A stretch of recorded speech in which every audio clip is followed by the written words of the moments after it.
forward for prayer after the service, when we went to pray, and one of the ladies was praying for me, and God gave me a vision, and I had asked for her to pray for me because in my life, I never really experienced a lot of the emotional love, experiencing love. I always just kind of saw love, knew about love, but never really felt love. And, there just was circumstances in my life that made that difficult. And so for me, the way I learned to love and have friends was I observed people growing up and how they acted, and I saw the exchange in relationships, and I learned how to act in ways of love. But I have to admit that I did not really feel that love. I just kind of acted it, and it left me with this huge hole in my heart and left me feeling very alone.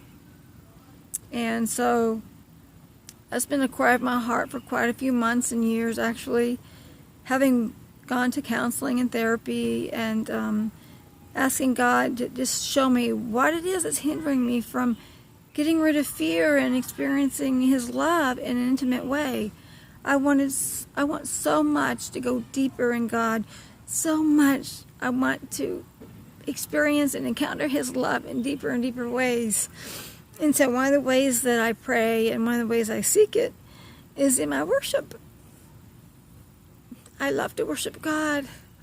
Oh, when I worship, how my feet just leave the ground and I just feel enraptured in heaven.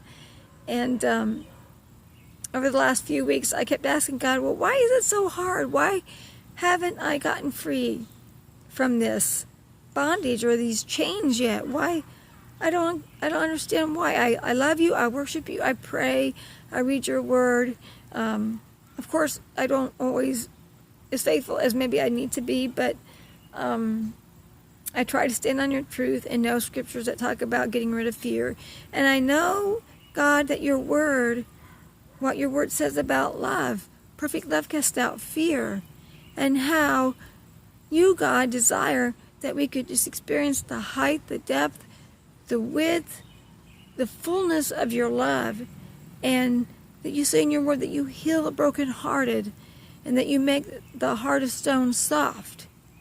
And that's kind of what, I had been praying to the Lord, that He would soften my heart and that He would remove the hindrances and break down the chains that bound me and kept me from encountering God's love in a more experiential way.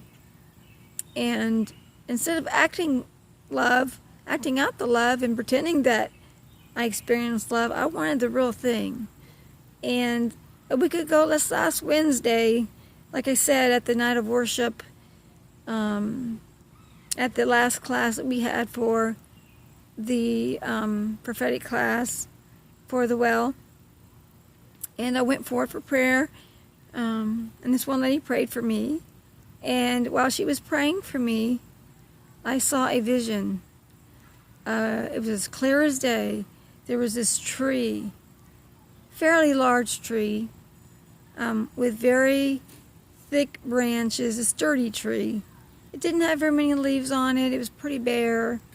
And I was aware of it being sort of like in the evening time, late afternoon time, that I had seen the tree. And also I saw way out in the horizon, I saw this sunset, and it was gorgeous, gorgeous. And I saw this other tree that had beautiful white flowers and a little pink in them. And I know that there is some spiritual significance to that, having to do with the Holy Spirit and having to do with forgiveness of sin and shame. But I don't know the fullness of that, and I'm not going to go into that right now. But I wanted to share that after I had that vision, during that vision, I saw the largest of branches being cut down by a chainsaw. And it took quite a bit of work to get that branch cut. And then the branch fell to the ground. And I was praying, God, what does this mean? I had the vision, but there was no interpretation from the gal who prayed for me. So I just went and took it to my seat, and I prayed about it, and just prayed in the Spirit, asking God to show me what it meant. And as I was praying, all of a sudden, I saw a past memory of an experience that I went through that just was traumatic and terrifying for me as a very little young girl of 7 or 8 years old, or 6, 7 years old. Can't quite remember the time frame, but I was blindfolded and my hands were tied by rope. Both of them were tied by rope, and I was hanging from this tree, and my feet were just barely, my toes were just barely touching the ground. Just enough to hold me up a little bit, but not enough to give me a solid footing. I was terrified, and I heard dogs barking in the background, and I didn't know what was going to happen. And the details aren't really important, really, because you can kind of read into that. But there was a pedophile in the neighborhood that a few times I went to, because I just felt, I just felt something different in my life with him. He pretended to love me and show me love, and then, of course, it turned bad quick. But I was physically, spiritually, and emotionally just brainwashed with his lies, telling me all these horrible things about myself, and that he was the only person who could love me, and that there was no other person that could love me like him. And growing up, my parents were good to me. I don't complain about, my mother was a good mom. She did a good job. It's just that in our family, the feeling of love wasn't all that great. At least for me, anyway. I didn't see much of that at that time in my life. And so I felt very much alone, and I felt a hole in my heart, really. And so what happened was, I kind of watched people, and I learned how to act love, the action of love.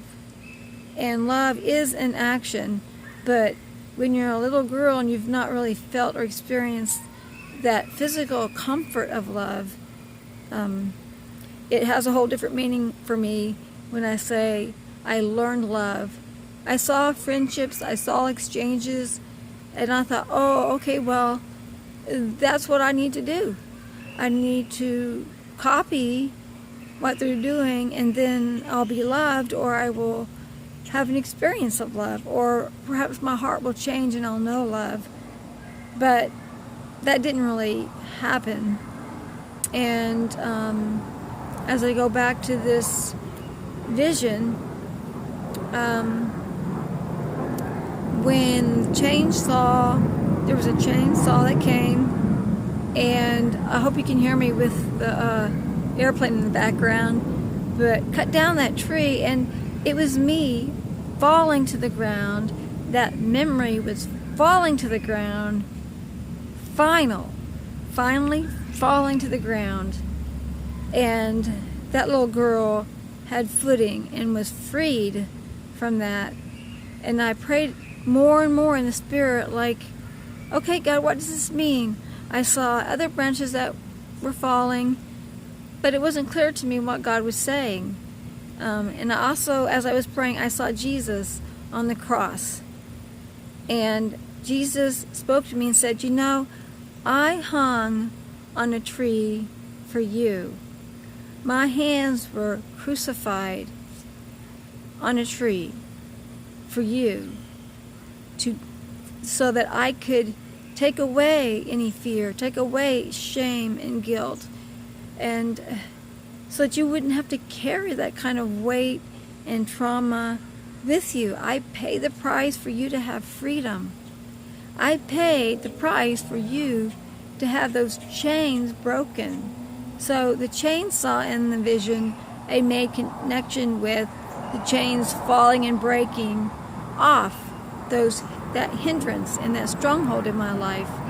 And God said that He was renewing my mind, because the pedophile had filled my mind with so many crazy lies that I was in a perpetual state of confusion and feeling overwhelmed and dazed. I just, it was just difficult. It was traumatizing, and I think it affected me.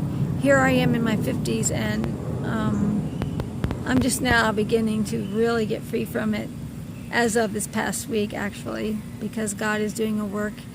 And Jesus spoke to me, and He said, I have freed you from that memory. You can open the door of your heart. Just let it go. Let the memory go. I am removing it. I died so that you would be free from it, and that you wouldn't be tormented with the enemy, because I rose again on the third day with power over him. And I kept praying in the Spirit for more and more understanding, and just for God to go deeper and deeper and heal my heart, and which He has begun that process already. And I knew that the door of my heart had been opened some. And I felt, over this past week, I felt this cool breeze, refreshing breeze that was coming into my heart. And it seems as each day goes by, I'm more and more aware of that refreshing and that renewal in my life, in my heart. And it's breaking down the barriers so that I can open my heart to receive Jesus' love fully, and to experience love in my, true love and intimacy with my husband and my family and friends. And so I am so, so thankful that God did that for me.